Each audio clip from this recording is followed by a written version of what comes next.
welcome back to the channel, ladies and gentlemen, and today we are viewing a war story called Warfare.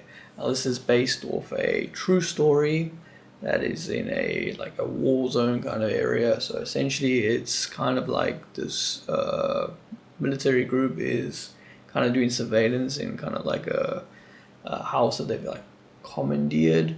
They're doing their surveillance, checking to see if any civilians look suspicious, or just doing kind of notes on like, okay, check up on this guy. When they kind of get ambushed, a grenade kind of gets thrown into the area where they're staying, and then that's kind of where the chaos just outbreaks, and they're being put into basically essentially trapped in this house. And then the idea, well, they have to essentially get out and try and survive. Now, what is good about this movie is it's super realistic. Like this, like I said, it's based on a true story that actually happened in an active war zone.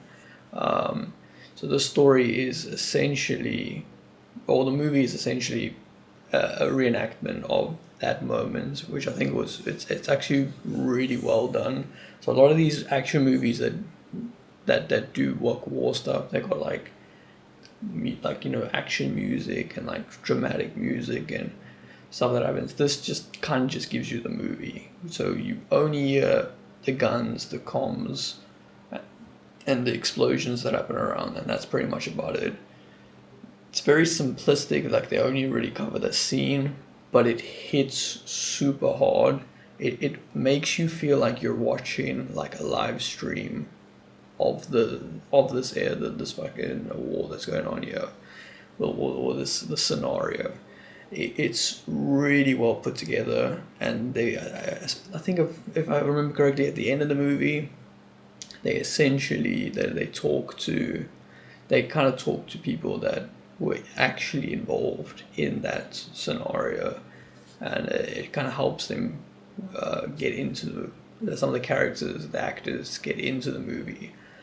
But yeah, so essentially what happens is they go in, like I said, they go in to get ambushed, and they kind of have to get out. They call up on like backup to come help them, because they are essentially trapped in this house, and these guys, the enemies are like on rooftops and stuff, so they can't go out. And I think there's an attempt for them to try and get out, which goes terribly wrong. I think they get shot with the RPG, and you have to kind of see how they deal with it. I think they have two men that they get injured from it, and two that die from that explosive, and then you have to kind of like, you see the emotions of just going through that, and having two of the men like badly injured, where like their legs are like completely like torn apart and fucked up, and you have them like trying to help the guys who are injured, but also like trying to keep calm and do their job. Like for example, one of the scenes, the guy that's helping him, he's freaking out so much, trying to like give the guy morphine. He's trying to give him morphine to reduce his pain, because his legs are like completely fucked also, and he's freaking out. And one of the things he does by accident is he puts the morphine pin in his, like when he tries to shoot in his leg, he puts the pin into his finger by accident, because of how like freaked out he is.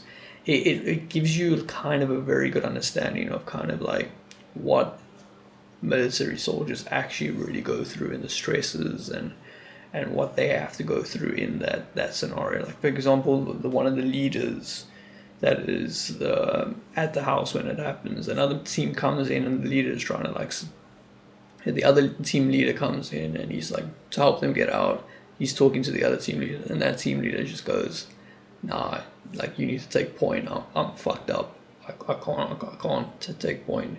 And it just shows you how like mentally, when something like that happens, how it can actually absolutely fuck someone's whole head up. I think it's a really good put together movie.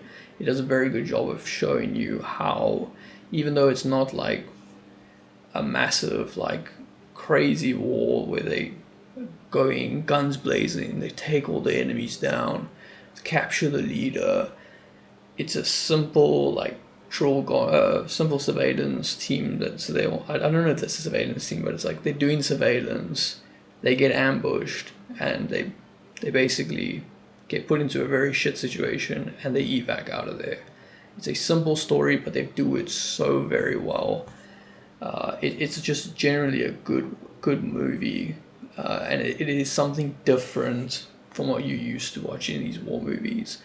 For that reason, what I'm going to give this out of 10 is I'm going to give it an 8 out of 10. I think it's very good. I think they've, like I said, for what they're going with, and just how like when you're watching it, how you like feel, like you kind of get into the moment, and you kind of see how intense and how heavy it really is, how something as simple as just they got trapped in the house, how chaotic and scary it could be for actual soldiers that have to go through that. Yeah, they do a very good job. So yeah, that's gonna be it. 8 out of 10. I think it's a very good movie. If you haven't watched it and you're into war movies, you gotta watch that. It's very good, very good. That will be it for this episode of Vicious Views. Peace.